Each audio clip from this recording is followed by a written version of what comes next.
So first of all, I'd really like to thank everybody here for letting me be here. It's a real privilege to be in front of you, and I'm very excited to speak about our project, which will talk about our analysis as Lingo on fossil fuel extraction in protected areas, and most importantly, the CO2 mitigation potential that this analysis points to. And so first of all, a little bit about Lingo. So we are a German-based non-profit, and we work towards leaving fossil fuels in the ground. We're the authors of the Carbon Bombs paper, for example, where we look at the world's biggest fossil fuel projects, and we're working with partners to map and defuse them. We're also working on pushing for a climate bailout, which is a mechanism for central banks to finance the energy transition. And also working on a database of fossil-free zones, which are areas that do not burn or extract fossil fuels. Now, before I go on to the project, I'd like to start, as most of these presentations do, with a little bit of the science. So first of all, there was a study by the International Energy Agency. Should I wait for the slides to be?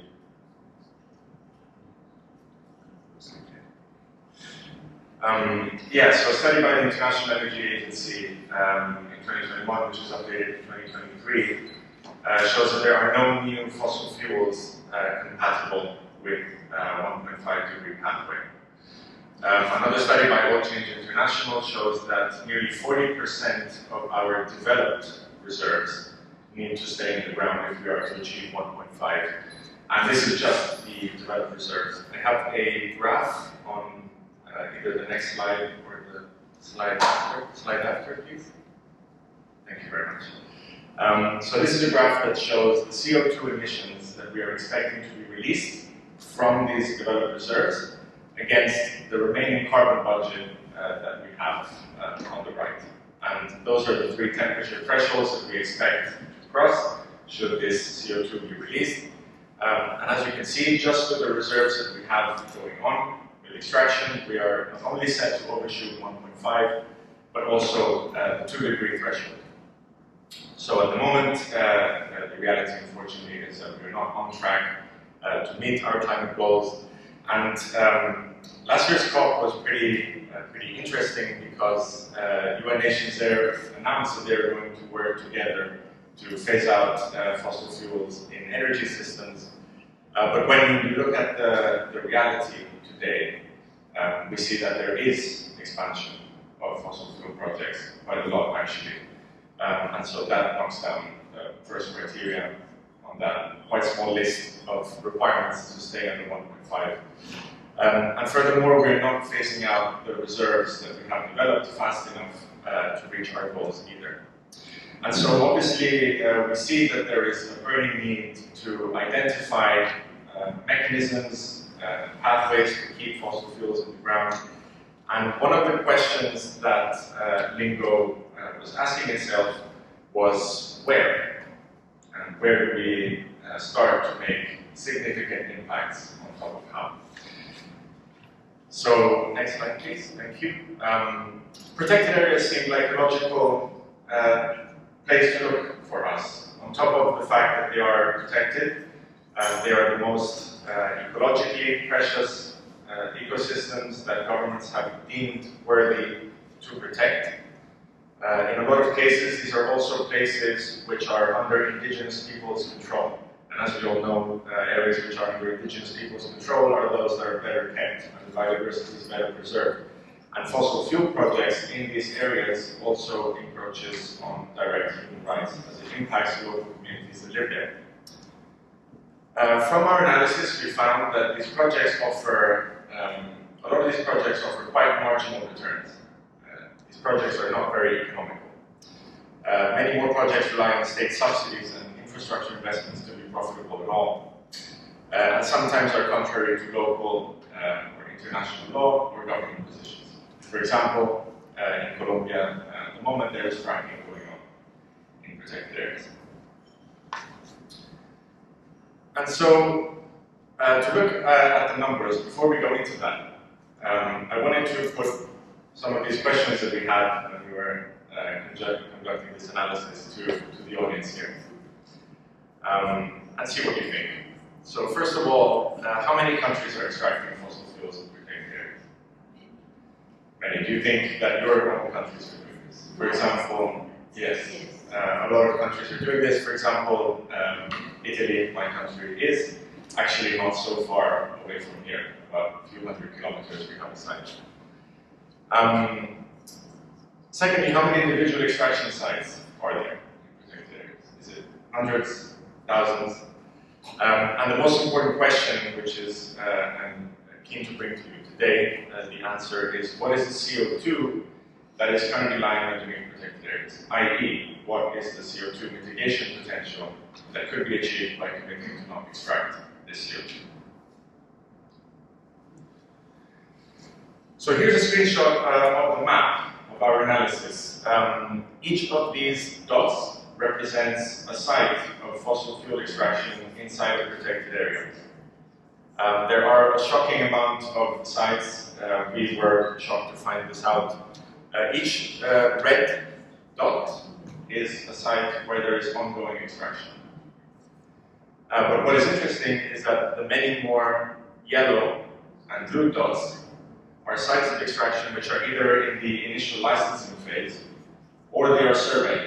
So capital has not yet been invested into these projects. And I'd like to remind you, a lot of these are very marginal economic interest, if at all.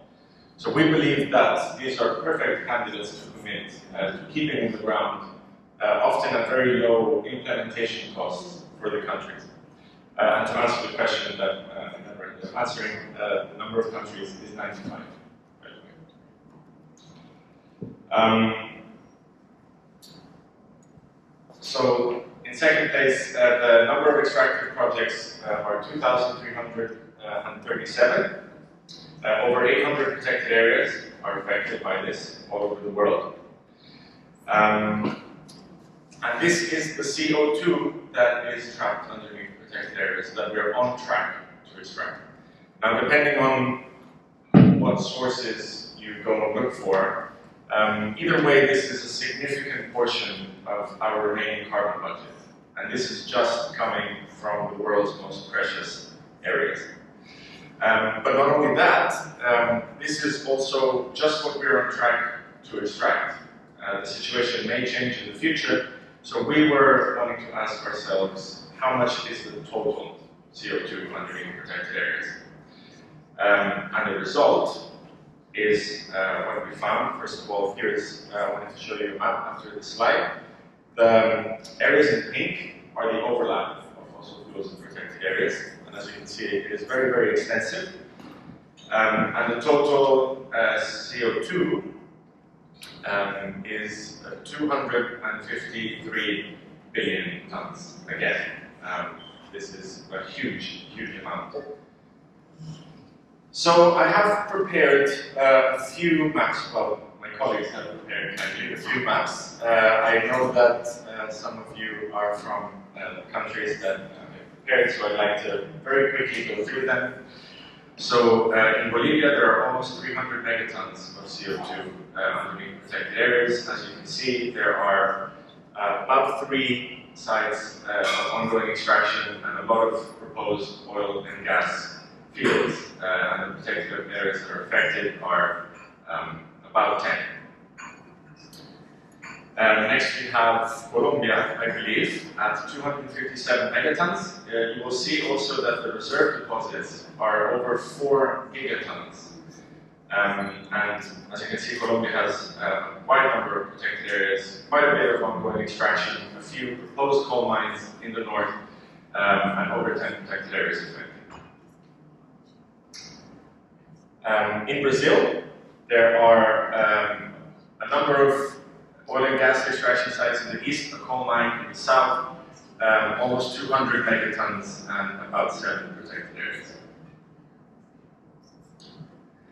Canada is actually one of the countries with the most, who is most affected by this problem, probably because it is very big and has a lot of protected areas, but nonetheless it stands at 1.6 gigatons of CO2 underneath its protected areas that we're on track to extract, some offshore oil and gas as well, a whopping 10 gigatons, excuse me, and over 20 affected protected areas. Uganda with almost 200 megatons, 5 protected areas, including the world-famous Murchison Falls. I'll try and go a little bit quicker from now on. In Tanzania, almost 700 megatons, 6 protected, 5 protected areas affected. And Zambia has almost 400 megatons with a coal mine in the south and 2 proposed oil and gas projects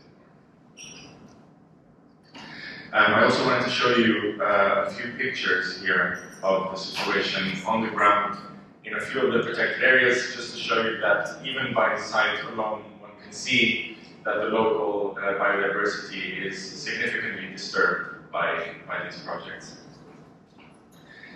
And now I'd like to go on to the interesting part, why I'm here and why I'm so excited to be talking with you about this. Lingo believes that these fossil fuels should be committed to be kept in the ground, and we would ask countries to do so, of course. And we have identified NDCs as a particularly interesting vehicle under which to propose these commitments. And the Lingo database has the complete estimates of all of this avoidable CO2 in the ground. So I'd like to welcome everybody to come and talk to me or seek me out after this if they're interested in exploring this opportunity with us.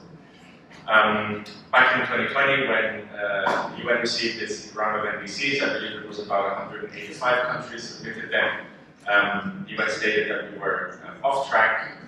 And now, as we've seen before, we are still, unfortunately, off track, and the next round of NDCs is coming up very soon, and so could present an opportunity to raise this issue. So, when it comes to the mechanisms, there are different paths for different countries. There is a varying degree of implementation costs for such policies. For example, a country that has quite stringent protected area laws and where the majority of all of the reserves are very low economic interest, then the implementation cost is very, very low. And we believe that primarily this would entail reviewing the CO2 estimate of the reserves and then plug that into an NDC commitment. Now, when it comes to countries where the implementation cost is a little higher, i.e. where there is revenue expected to be generated from these projects, then the situation might require a little bit more work. And as has been said today, COP29, the Finance COP, is an interesting opportunity to raise the issue of financial incentives to keep these fossil fuels in the ground.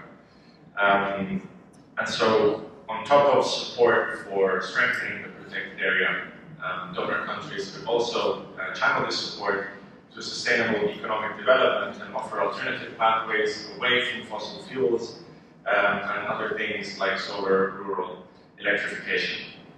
I'd like to say also that Lingo, we've been hosting a conversation series with experts on incentive mechanisms to keep fossil fuels in the ground. And I would encourage, once again, anyone in the audience who might be interested in exploring this with us to come and talk to me at any point during the remainder of the conference. So, yeah, just so I can summarize with the final statement, which I can't see, unfortunately, because of this. But declaring protected areas as no-go zones for fossil fuel companies, we believe can be a very cost-effective and also morally and politically sound way to commit to keeping fossil fuels in the ground. And yeah, if we can go to the next slide, there's a QR code. There's the website link there is linked to our country summaries page that has a list of every single country where we've identified fossil fuel extraction in protected areas. You can go see for yourselves what the CO2 estimates in your countries are, what countries of interest, and what protected areas are affected. and also for future projects, what the expected startup date is in order to identify what the upcoming projects are that have not had capital yet plugged in. And once again, I'd like to thank everyone for having me. It's a real privilege. If I have time for questions.